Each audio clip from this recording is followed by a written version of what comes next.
यही प्रोसेस होता है रिकॉम्बिनेंट डीएनए टेक्नोलॉजी का। ये नॉर्मल बेसिक्स मैं एग्जांपल दे रहा हूँ। अभी और एक डायग्राम के बारे में अभी एक और डायग्राम से हम इस चीज़ को समझेंगे।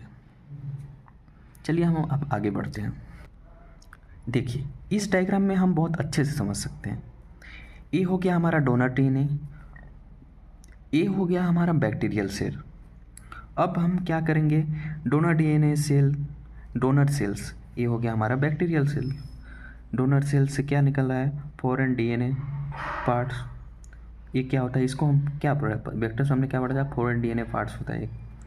फॉरेन डीएनए पार्ट्स, इसमें से क्या निकल रहा है, प्लाज्मिड्स, जिसको ही हम वेक्टर्स कहते हैं। ठीक,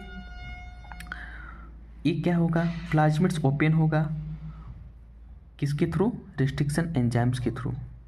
ये ओपन हो गया, यहाँ से कट गया ना, क्योंकि भाई इसमें ऐड करना है तो कहीं इसको जगह मिलेगा तब नहीं ऐड होगा, ऐसे ही थोड़ी कहीं पर ऐड हो जाएगा। इसको ऐड करने के लिए जगह चाहिए, तो यहाँ पर से कट हो गया, मतलब अलग हो गया। और ये जो प्लाज्मिड पूरा पैक था वो ओपन हो गया। अब इधर से क्या किया, ये डोनर डीएनए में से रिस्ट्रिक्शन एंजाइम्स, मैंने पढ़ा था ना रिस्ट्रिक्शन एंजाइम की ज़रूरत पड़ती है। रिस्ट्रिक्शन एंजाइम्स क्या करता है, वहाँ से कट करता है डोनर डीएनए को, फिर से उसको कट करके दोनों को इधर से लाता है, प्लाज्मिड्स को इधर से लाता है, प्लाज्मिड्स यानी वेक्टर्स लाता है बैक्टीरियल सेल डीएनए को, और इधर से लाता है डोनर डीएनए को। अब दोनों क्या कर रहे हैं, दोनों आके यहीं पर इकट्ठा हो गए।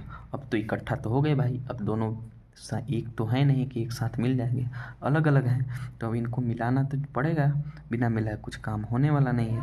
तो अब हम क्या करेंगे, अब हमने पढ़ा था कि अगर हमें किसी अलग अलग दो डीएनए को जोड़ना होता है तो हम क्या करते हैं, लाइगेज एंजाइम का यूज करते हैं। तो अब उसी एंजाइम्स का हम यूज यहाँ पर करेंगे। तो क्या हमने क्या किया कि लाइगेज एंजाइम्स यहाँ पर, लाइगेज एंजाइम्स के थ्रू हम इन डीएनए को और प्लाज्मिड्स को, डीएनए और प्लाज्मिड डीएनए को हमने जोड़ दिया इसकी मदद से। तो अब क्या बन गया, अब हमारे पास क्या बन गया, रिकॉम्बिनेंट डीएनए। रिकॉम्बिनेंट डीएनए, अब क्या करेंगे, रिकॉम्बिनेंट डीएनए को, अब इस रिकॉम्बिनेंट डीएनए को या फिर इस वेक्टर्स को, अब इसको हम रिकॉम्बिनेंट डीएनए या वेक्टर्स भी बोल सकते हैं। अब क्योंकि इसमें दो प्रॉपर्टी आ गई है ना, इसलिए मैं वेक्टर्स भी बोल सकता हूँ, क्योंकि एक फॉरेन डीएनए पार्टिकल हो गया और अपना खुद का हो गया।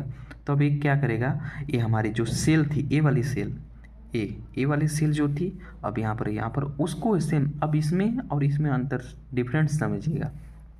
अब क्या है, ये सेल है, इसके अंदर सेम ये था प्लाज्मिड्स और ए क्रोमोसोम था। ठीक, अब इनमें क्या चेंज हुआ, कहीं पर दिख रहा है ना, थोड़ा यहाँ पर चेंज दिख रहा है ना, ये क्यों हो गया, इसमें क्यों नहीं था, क्योंकि ये जो नया ऐड हुआ है ना, जिसकी वजह से ऐसा हो गया। समझ आ गया ना।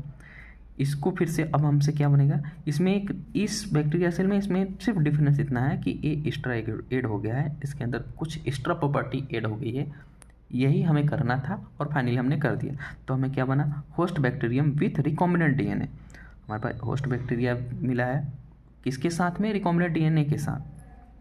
अब ये जो है, अब पूरी सेल ये रेप्लिकेट नहीं होगी, रेप्लिकेशन नहीं करेगी, ओनली फॉर ये जो है ना प्लाज्मिड्स डीएनए, ये जो है इसका सिर्फ ओनली रेप्लिकेशन होगा।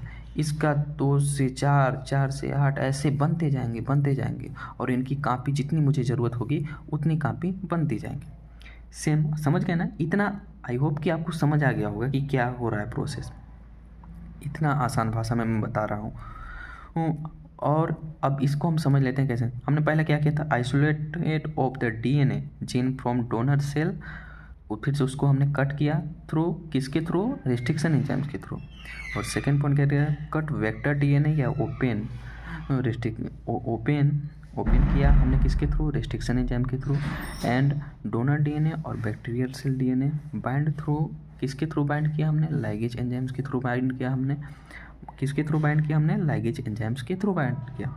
अब वेक्टर डीएनए अब ये जो वेक्टर डीएनए है put the bacteria cell by the transformation के थ्रू हम ये जो वेक्टर सेल्स है, वेक्टर डीएनए है, उसको हमने पुट कर दिया इसके अंदर, इस सेल के अंदर जो बैक्टीरियल सेल होती है। फिर से अब क्या होगा, अब ये जो बैक्टीरियल सेल्स होती है अब इस डीएनए का रेप्लिकेशन कराती रहेगी और हमारे पास क्लोन ऑफ डीएनए बनते जाएंगे जो रिकॉम्बिनेंट डीएनए होगा, क्योंकि उसके अंदर कुछ नया प्रॉपर्टी हो गई होगी। अब बात कर लेते हैं इसके एप्लीकेशंस के बारे में। तो application of recombinant DNA technology, पहले हम बात करते हैं wide range of application in industries, medical science and molecular biology. बहुत ज़्यादा मात्रा में इंडस्ट्री में यूज होता है, मेडिकल साइंस में यूज होता है और मॉलिक्यूलर बायोलॉजी की स्टडी या एक्सपेरिमेंट्स में यूज होता है। और सेकेंड होता है मोलिकुलर डायग्नोसिस ऑफ डिजीज़।